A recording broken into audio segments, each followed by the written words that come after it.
Hello, welcome in for number 3, day 3, task 9 of the TryHackMe. I've labeled it the accessibility showcase of the Advent of Cyber event 2023.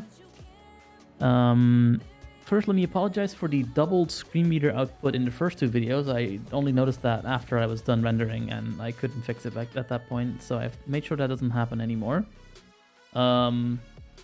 I'm just going to give a quick look around my windows to make sure we don't get any other noises that distract us, and then we'll start right off with task number 9, which is going to be an interesting one because it's going to have to make me juggle two windows on the screen here. Means I'm going to have to flip between things. We're going to have to use our shell as well as our browser for things, which is going to complicate things a little bit because obviously screen readers, one thing that they do is focus on one thing and one thing only, and one thing they don't do well is give you a good overview of what the actual screen looks like. So I can't really put windows side by side very easily and make sure that things don't truncate or make sure that everything's visible. So it's one window only for me the entire time, and to make double sure that OBS captures it all, I'm gonna have to make sure that I do this manually, because if I have it do it automatically, then we may either send out PII into the world that we don't want to send into the world, or stuff will just not work and you'll have a black screen, neither of which I want to happen. So we're gonna just have to deal with that particular fact. Couple of noteworthy things. Right after I uploaded these last two videos in this playlist, I actually posted this to the TryHackMe server on Discord, and I got in contact with one of the community the content managers over there. And we're gonna find that they work fast. They have some fixes in the pipeline that should make things easier. Just these researching options after I've talked with them a bit, and I've already seen that one fix made it through, so that's pretty cool. I guess this is doing stuff. That's really interesting. Now, let us start with today's task. We're going to need to be in the VPN for this one, because there's going to be a couple things that otherwise are going to be very difficult. So I've already set up my viscosity to be in the VPN. If I go over to my access page here, we can just quickly verify that that's still connected. Of course, when I try it when I'm live, it doesn't work. Here we go. TryHackMe.com/access. There it goes. And let's see, are we still connected to the VPN? Yes, looks like we are. Roll up.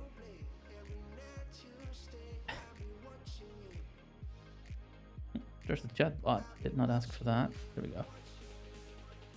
Sometimes hotkeys can be very close together, and then when you want to just go scroll up to the page, you actually hit the previous tab button. There it is. We are an EU regular 2, and we have an internal IP that looks good. So we are in the VPN. We're going to need that a little bit down. I've actually not done that much preparation on this task because I'm relatively sure we're going to have a smooth experience for this one. But let's see if that's going to come back to bite us. First thing we're going to have to do is start our attack box. So I'm going to, before I even uncollapse the task, I'm going to start that up because we're going to talk about the attack box for a second. And the way the interface for it works. That is now loading. It's going to take a minute or two to boot up. That's fine. In the meantime, I'm also going to find the task that we need to do so I can read some of it while we wait for that. Reason why I don't just immediately start on the machine for this task as well is because I think that might get a little bit crowded with the way screen readers represent everything. We'll have to see how that progresses. I'm probably going to be interrupted like we were yesterday when it yanks my focus down to the VNC window, but we'll see. This task is called Day 3, Brute Forcing Hydra is Coming to Town. Well then, that's certainly a thing. There's a start machine button. We're not going to be looking at that just yet. That will be coming up in a minute. We have the story, and then we have a task banner for Day 3, which I still don't really know what those are for, but it's currently not alt texted. Everyone was shocked to discover that several critical systems were locked, but the chaos didn't end there. The doors to the IT... Okay, let me see if I can actually get a thing on this banner, because I'm wondering if there's anything important there. Doesn't look like it. No.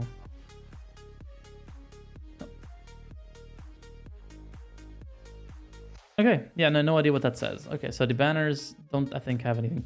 It looks like we're missing a bit of the story here, because I don't know where we're suddenly like about the talking about this, but that's okay. It's just a silly story. So everyone was shocked to discover that several critical systems were locked. But the chaos didn't end there. The doors to the IT rooms and related network infrastructure were also locked! Exclamation point.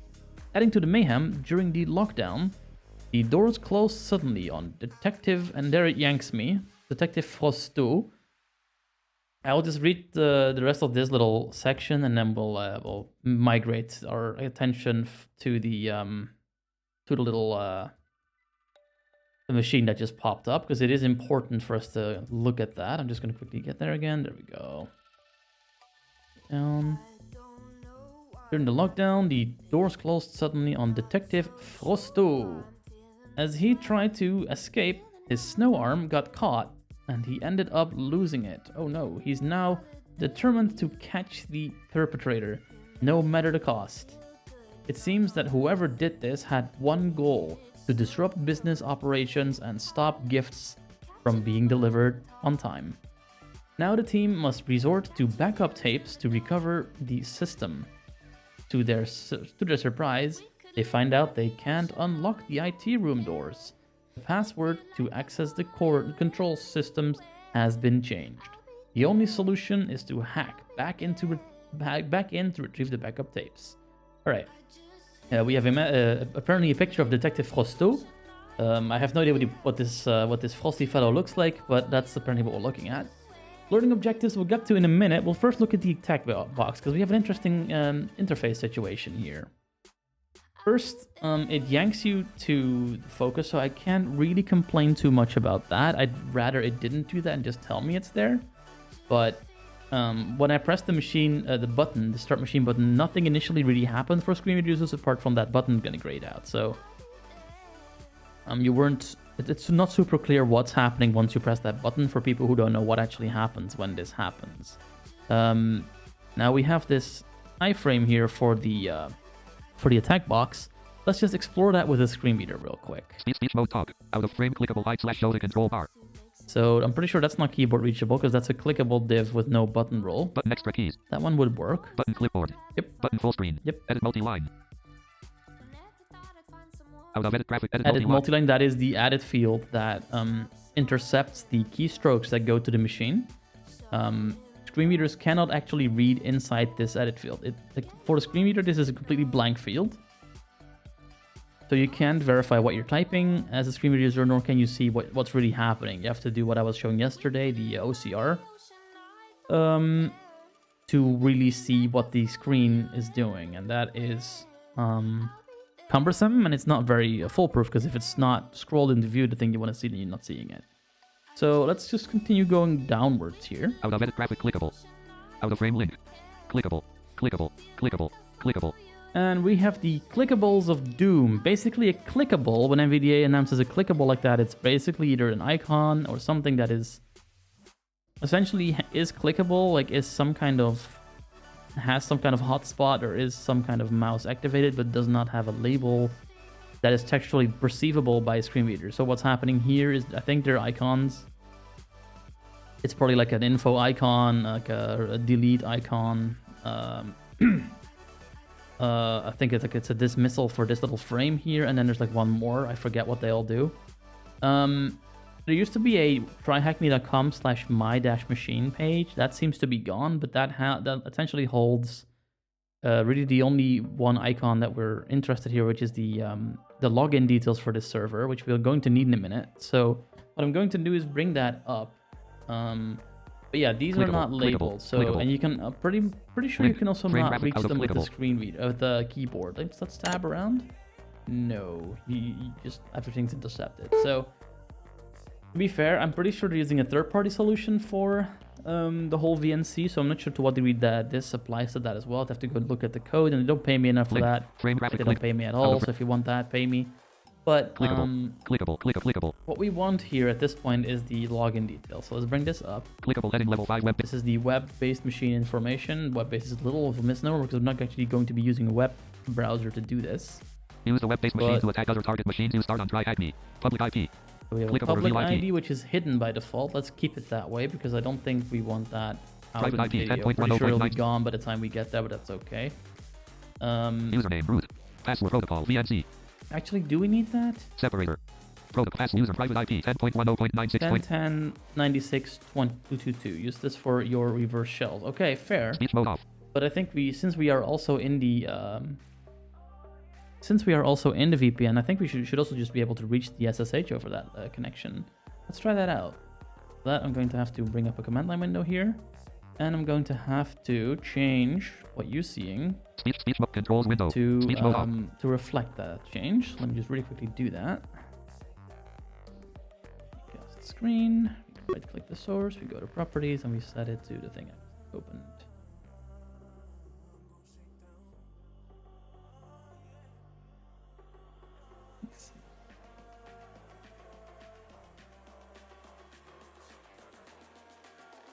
Yeah, this one. I'm pretty sure it's this one. I'm just going to do a really quick test to see if that is indeed what we need to do. Just give me the man page or something. Actually, let's just do the thing here. SSH root at, what was that IP? 10.10.96.222. 10.10.96.222. Let me just make sure that we have speech, because this is all cybery, so we need the speech. Focus move navigator object off. Automatically set system focus to automatic. Move review cursor on. Report dynamic content changes on. There, that's the one I want. Okay, beautiful. Let's see if this works. 9. The authenticity of host 10.10.96. Yes, it does. Okay, so we can do yes. Warning, permanently added 10.1. Yep, we can shut that up because we already know what that's going to say. We are, long-time shell hackers. We know how this goes. We just copy-paste the password here because I need it in a minute. We might as well just log in now. Paste. And we are now logged in. Beautiful. So, let me just to make sure while I'm still here and I don't want to completely, destroy this video.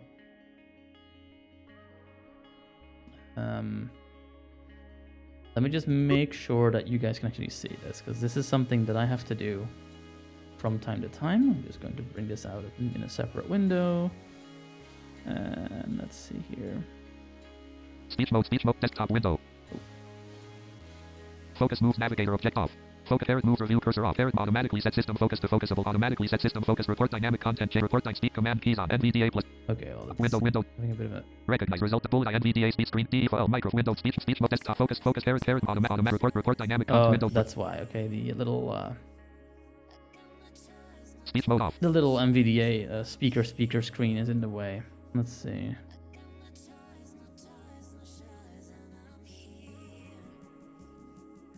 Can I somehow verify this? Okay, let's just do it the other way. Bear with me here while I do this real quick.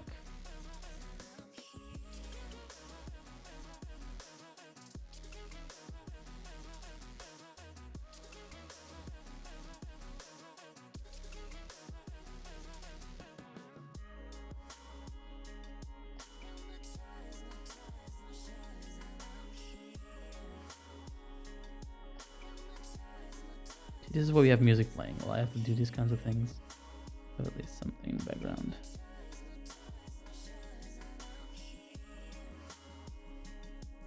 Okay, so I cannot see if that screen is actually being captured.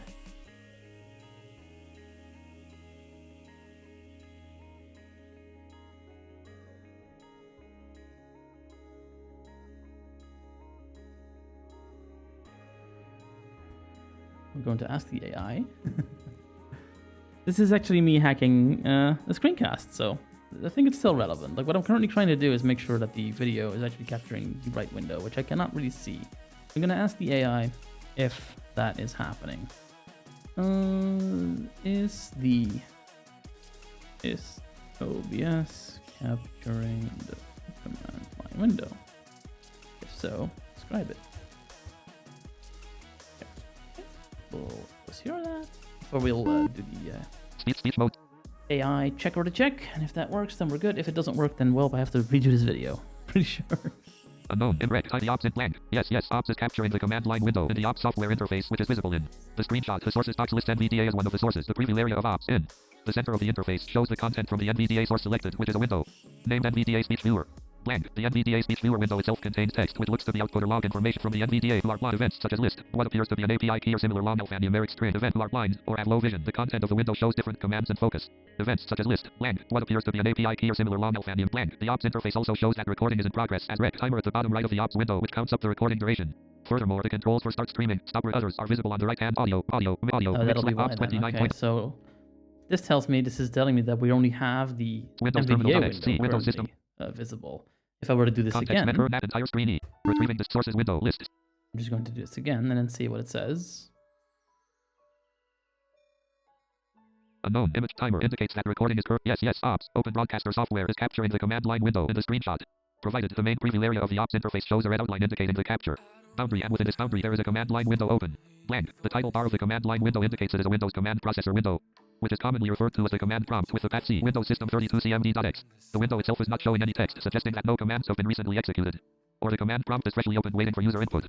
Blank. The ops setup also includes other sources such as mix/o and desktop audio in the ops. Okay, so what's actually happening here is that we have a command line window, just not the right 60, one. Very nice. Speech mode beeps. Okay, so let's fix that, and then we can continue on.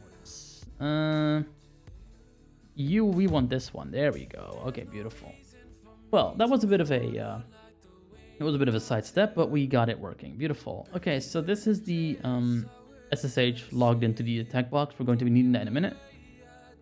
So basically all I did was I just ran the SSH command with these parameters we have on the screen here. So I'm going to dismiss this now. We don't need this anymore. And I'm actually also going to, from memory, I think it was the second one down that dismisses this box.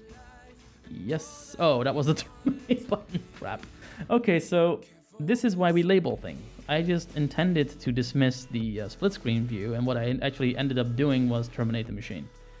So here you go. This is what happens when you don't label stuff. We'll bring it back up, and I guess we'll just keep reading the text up with the thing back on the Chrome. Actually, real quick. There. Well, we've learned now that I should just wait until I'm logged into SSH so I can differentiate them a little easier. There, Chrome's back. So let me just continue reading on the learning objectives here that we're going to be doing. Is that still there? Yeah, that's still there. Beautiful. Learning objectives. After completing the task, you will understand password complexity and the number of possible combinations. How the number of possible combinations affects the feasibility of brute force attacks. Generating password combinations using Crunch. Trying out passwords automatically using Hydra. Feasibility of brute force in this section. Oh, that's a heading. Sorry. Feasibility of brute force. In this section, we will answer the following 3 questions. How many different PIN or PIN numbers do we have? How many different passwords can we generate? And how long does it take to find the password by brute forcing? Counting the PIN codes. Many systems rely on PIN codes or passwords to authenticate users. Authenticate means proving a user's identity. Such systems can be an easy target for all sorts of attacks, unless proper measures are taken. Today, we discuss brute force attacks, where an adversary tries all possible combinations of a given password. How many passwords does the attacker have to try, and how long will it take? Consider a scenario where we need to select a PIN code of 4 digits. How many 4-digit PIN codes are there? The total would be 10,000 different PIN codes. 0000, 001, 002, ... and 9999. And I got yanked back to the thing. So I'm going to, before I do this again, I'm going to make sure that the right icon to dismiss it. Okay, that's the one. All right, so the third one down dismisses the split screen view. We know this now. We will not forget again. Okay. Tip to the TryHackMe team, don't make me guess. Please just label these in properly so we know what they are. ARIA label, people. Use it wisely. It's very helpful in these situations. I'm gonna have to redo my connection real quick because obviously we got kicked off this one. Speech mode top. Root 10 10 blank. Root 10 10 96. Wait. Yeah, we got kicked. Okay, so close Okay, that. Bring run it back. Folder view list. Window. SSH root at whatever that IP is. Use the public private IP 10.10.17 and 10.173.141. Okay. 10 use selected. Use unselected. 10.10 C Windows system paste 10.11 space. Okay. The authenticity of host 10.10.173.141 10.10.173.141 can't be established at 25,500. Yeah, okay. I'm not gonna have to write that entire fingerprint, sorry. Yes, we want to save Warning, that. permanently added 10.10.173.141 at 25,000. Yeah, okay. Root at 10.10.173.141's password. TryHackMe advent dial. Password Username root 10.1 password of 4,000. This thing. Of 4,000. C. We're gonna paste that in. System information as of Sunday, December 3rd, 1907, 51 GMT 2023. System load 0.3 processes 196. Usage of flash 87.5% of 29.36 GB. Users logged in 0. Memory usage 16% IP. That's quite enough of that. I'm not gonna switch to our command line window yet because we don't need it yet. I will once we get to that point in the task. For now, I'm just going to dismiss this split screen again without terminating the machine this time, hopefully, and then I'll just keep reading what we were reading. There. I'll also start up the task machine. We haven't done that yet, so we'll start that as well. It means it's gonna yank me again, but that's okay. Let's see. Where is it? Start machine. Here it is. Boop. Yep. Unavailable. It says it's now grayed out. That's good at least. That means I don't have to click it 5 times. Let's go to the 9999. That's what I was reading. There it is. Okay. Yeah. Mathematically speaking, that is 10. Oh, I need to say this right. 10 times 10 times 10 times 10, or simply 10 to the 4th. Different pin codes that can be made up of 4 digits. Oh no, maths. We have an alt texted image that says an ATM with a screen showing 4 stars. Very good. Counting the passwords. Let's consider an imaginary scenario where the password is exactly 4 characters, and each character can be a digit. We have 10 digits, 0 to 9. An uppercase English letter. We have 26 letters, A to Z. A lowercase English letter. We have 26 letters, A to Z, but this time they're small. Therefore, each character can be one of 62 different choices. Consequently, if the password is 4 characters, we can make 62 times 62 times 62 times 62 times 60. 62 times 62 times 62 times 62 equals 624 equals 62 to the 4th equals 14,706. 14,776,336 different passwords. Screw you for letting me read that number out loud. Okay. To make the password even more complex, we can use symbols, adding more than 30 characters to our set of choices. An alt-texted image that says table showing the number of possible passwords when using 4, 6, 8, 10, 12, 14, and 16 characters. Okay, I'm kind of happy that there is alt text. Oh, hello. I'm kind of glad that there is alt text for this. I wish you'd just given us an actual data table for this, though. Because this is great that it's a table that shows that off, but I still don't know what the actual numbers say. Now I can't read it to my viewers, which is annoying. That would have been a fun thing to do, but no, we don't get to do that. So when something like this happens, when you have actual data, please don't make an image of text. It's really annoying for all sorts of users. You can't zoom this properly. If you want a different font, you can't do that. If you want the things farther apart, you can't do that. Screen users have a terrible time, but please just don't do this. Just make a table, put the 5 minutes in to write an HTML table. It's not that hard. Come on, guys. The characters are limited to uppercase, lowercase, and digits. How long does it take to brute force the password? 14 million is a huge number, but we can use a computer system to try out all the possible password combinations, i.e. brute force the password. If trying a password takes 0.001 seconds, due to system throttling, i.e. we can only try 1000 passwords per second, finding the password will only take up to 4 hours. If you're curious about maths, 62 to the 4th times 0.001 is 14.776 seconds. Is the number of seconds necessary to try out all the passwords. We can find the number of hours needed to try out all the passwords by dividing by 3600. 1 hour is 3600 seconds. I knew that already. Look how clever I am. 14,776 divided by 3600 is 4.1 hours.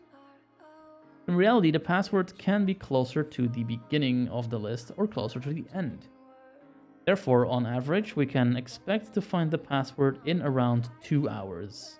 For example, i.e. 4.1 divided by 2 is 2.05 hours. Hence, a 4-character password is generally considered insecure. Well, it should, you know, if it's insecure, it should just stand up for itself and get confidence, because it can do this. I believe in you, 4-letter password. We should note that in the hypothetical example, we are assuming that we can try 1000 passwords every second. Few systems would let us go this fast. After a few incorrect attempts, most would lock us out or impose frustratingly long waiting periods. On the other hand, with the password hash, we can try passwords offline. In this case, we would only be limited by how fast our computer is. We can make passwords more secure by increasing the password complexity. This can be achieved by specifying a minimum password length and character variety. For example, the character variety might require at least 1 uppercase letter, 1 lowercase letter, 1 digit, and 1 symbol. An image with the alt-text hacker using a handheld computer to attack a door pin code. Reader. I think I've seen these. Is that a flipper? Yeah, give us the brand of the computer. This is cool stuff. We're all hackers amongst ourselves. We want to brag about our gear. What gear is being used? Tell us the deets. Let's break our way in. Before moving forward, review the questions in the connection card shown below. An image with the alt text day 3. What should I do today? Connection card details. Start the attack box and the target machine. So, this is something I discussed with this community manager. I keep calling him community manager. Sorry, Tim. Content manager last night. Essentially, instead of the actual questions in the image, where it's like a green check mark, it essentially summarizes it in the alt text, and I think I like that approach. They ran it by me, and they said this is okay. I said yeah, that's fine. So, if you don't like that, it's on me. I'm sorry. Click on the Start Machine button at the top right of the task, as well as on the Start Attack Box button at the top right of the room. Yeah, we did that. On the page, sorry. Once both machines are started, visit 10.10.70.178.8000 in the Attack Box's web browser. We're not going to be doing that. We are going to be doing that in our own browser because we are in the VPN. Therefore, I should be able to get that page to show up in my browser. Yes, I can. We have, it looks like hexadecimal numbers. We have a backspace button and we have a continue button.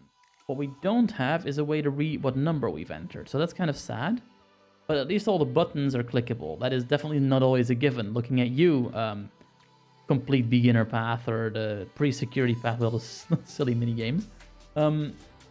Seriously though, improve that path, please, guys. Like that's like the one entry point for people, and they keep falling off the path because they can't do the mini games. Like, make it better. That'd be fantastic. Okay, we are going to close this tab. Actually, what is this? Oh, that's the access thing. Yeah, we don't need this anymore, so I'm gonna close that out. There we go. So this is our little keypad.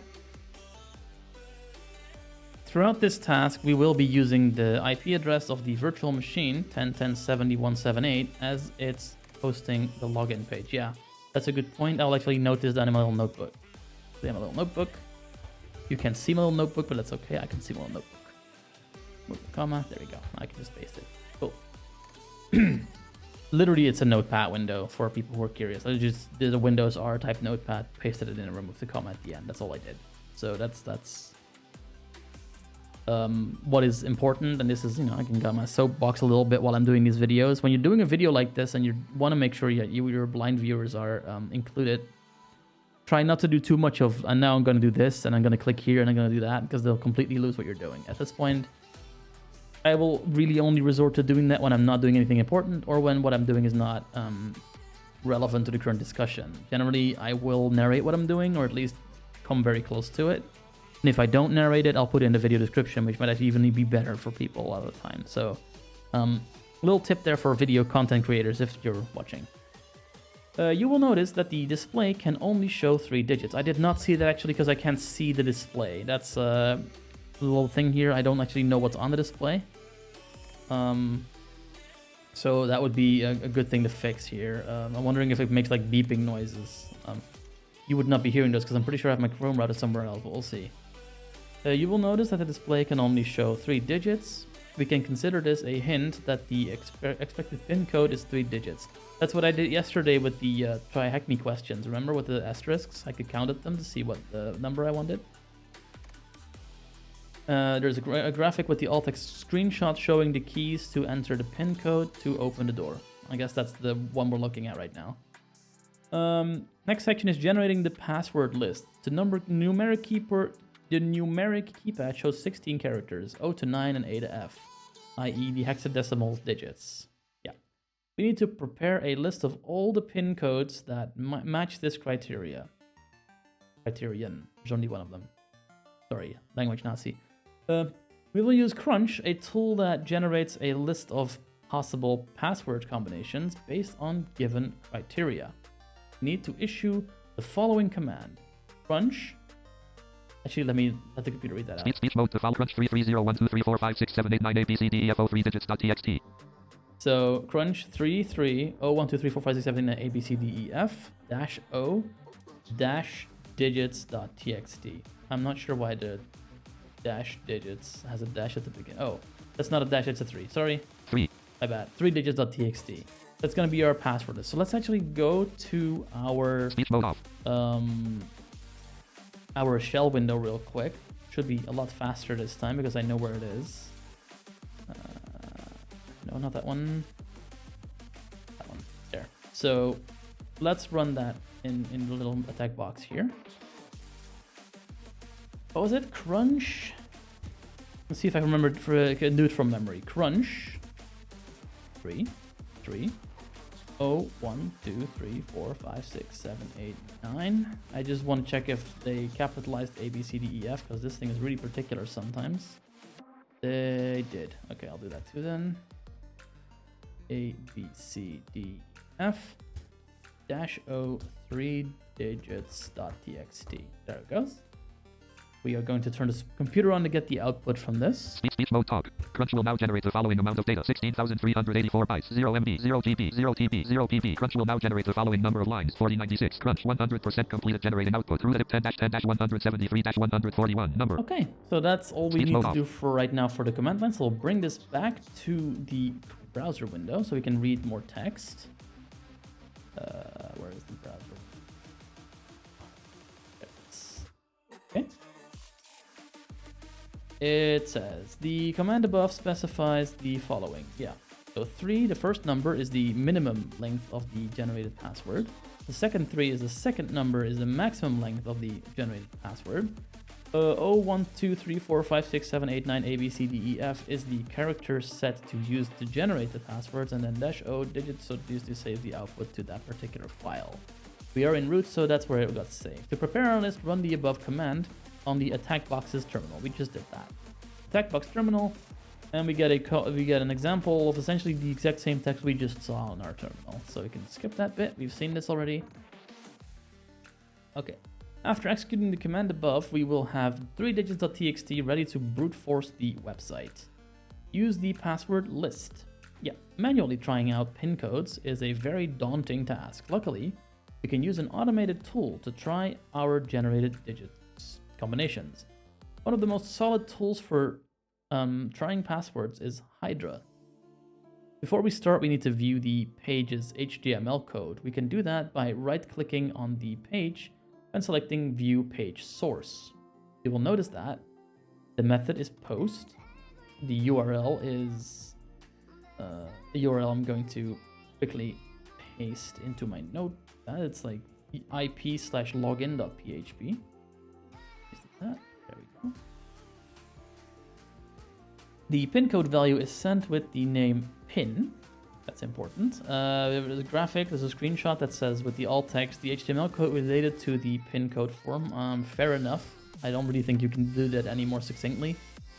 In other words, the main login page, http 10.10.70.178.8000/pin.php, receives the input from the user and sends it to login.php using the name pin.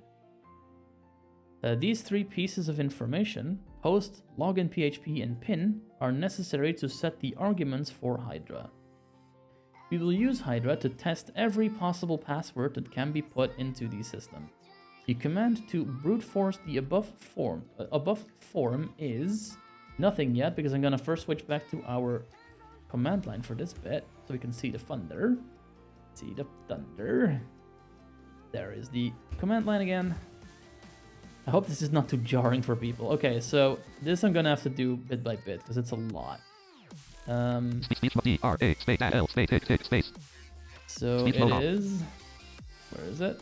Here. Hydra -L empty quotes.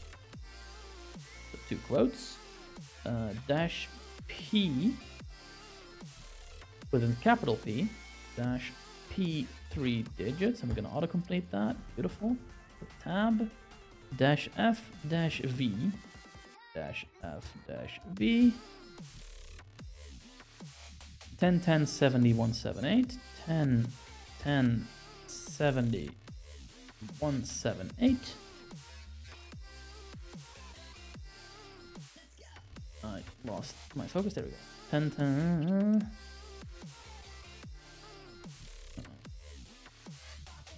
HTTP post form. Okay. HTTP post form.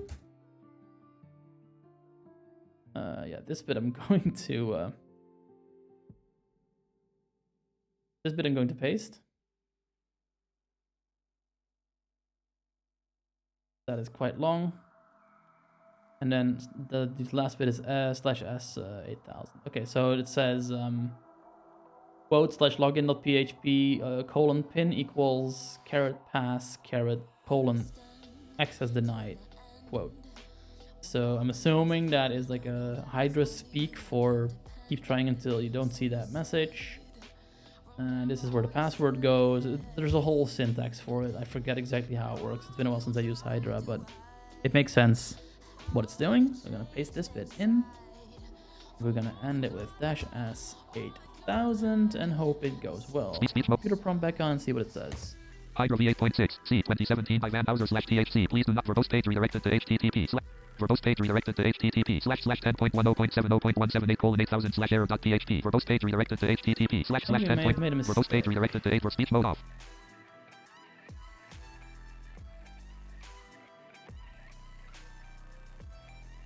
If we did make a mistake, I'm just going to copy paste the command. I may have made a typo somewhere.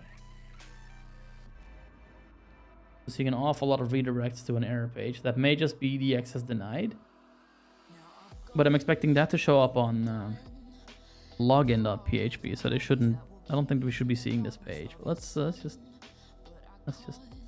make sure. You're doing a video. We're doing a video. We don't want to get it wrong. So copy this. There. Copied it. Close that batch and just paste this in. Do it again. Yeah, I must have made a mistake somewhere. Okay, that's fine. Speech mode talk. Warning, restore file. You have 10 seconds to abort. Use option I to skip. Verbose page redirected to 8 bottom. Blank. Verbose page redirected to http:// verbose page redirected to http://10.10.7. Verbose page redirected to http:// speech mode off. I'm going to just let it do its thing. I'm probably going to go switch to the browser so we can read more. This will probably take a bit. Yeah, you can see that it's running in the background. I'll show it the command line again when it's done. Okay, what does it say?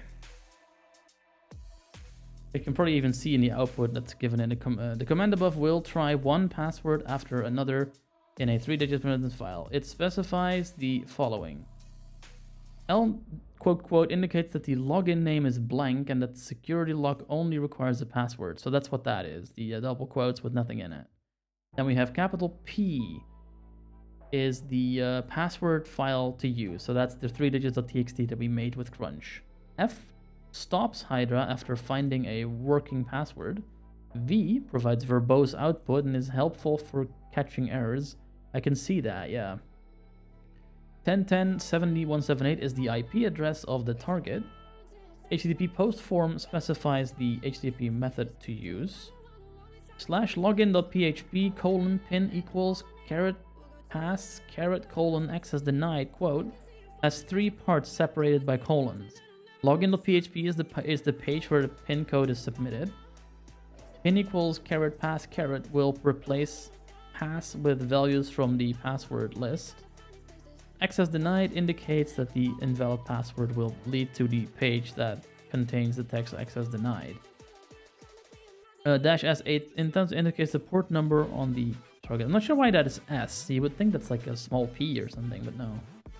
It's time to run Hydra and discover the password. Please note that in this case, we expect Hydra to take 3 minutes to find the password. Below is an example of running the command above. Okay, let's see if I'm seeing the same thing. Yeah. Hydra V9.5. Oh, we have 8.6 on this box. Yeah. Okay. Hydra. Warning. Restore file. You have 10 seconds to abort. Yeah, we saw that too. And then it does max 16 tasks per server. Okay, fair enough. Data tracking. Yeah, verbose. Resolving addresses. Page redirected to blah blah blah blah error.php. Yeah, that's exactly what we are seeing too. So we're doing it right. That's good. ... Verbose page redirected to error.php. Okay. Password redacted. Okay, so we don't get to have the password. Status attack finished for machine IP blah blah blah blah blah blah. 1 of 1 targets successfully completed. Well, let's see if we'll see that in a minute after we're done with all this reading. The command above shows that the Hydra has successfully found a working password. On the attack box, running the above command should finish within 3 minutes. We have just discovered a new password for the IT server room. Please enter the password you have just found at the page we have open using the attack box's web browser. This should give you access to control the door. Now we can retrieve the backup tapes, which we'll soon use to rebuild our systems. Answer the questions below. Okay, let's see if it's done yet. Yes, it is done. Let me show what it did. Going to properties, we're going to set it back to the machine. And this is our window. And it says that the password, let's actually use the computer voice for that. Speech, Hydra, HTTP 1 of 1 target success status attack finished for 10.8000 HTTP post form host 10.10.70.178 password 6F5. 6F5. Okay, so we're going to enter that into our little system here. We're going to go to the thing here. Here it is. Button 1, button 5, button 6. 6. Button F. F. Button 6. Button 5. Button 6. Button content. Continue. Hack the server door. TryHackMe. Heading level 2 AC temperature. AC temperature. Button. Minus. Available 16. It's now set at 16 and it's a plus. Button test backup power. Test backup power. Button unlock door. Unlock door. Link reset pin and close. Reset pin and close. Link reset pin and close. Let's unlock the door. I think Button that's what we're door. meant to be doing. Lock door. Unlock the door. Link reset pin and close. Door has been unlocked. Button heading THM pin code brute force. We have a flag, THM, left brace, PIN, dash code, dash brute force, dash force, right brace. We're going to be copying that to our clipboard because we're definitely going to be needing it later. Alright, answer the questions below. Using Crunch and Hydra, find the pin code to access the control system and unlock the door. What is the flag? Answer format, *****. Flag is this thing. Paste, THM, button submit. Submit. Hooray, correct answer. If you have enjoyed this room, please check out. If you have enjoyed this room, please check out the password attacks room. No answer needed. Button completed. Completed, and this task Created is by link, done. And so is the Speech mode video. This was really fun. I hope the little tangent where we were messing with OBS for a bit wasn't too distracting. I hope this was educational. I'll see you again in the next one. Have a great day and see you tomorrow. Goodbye.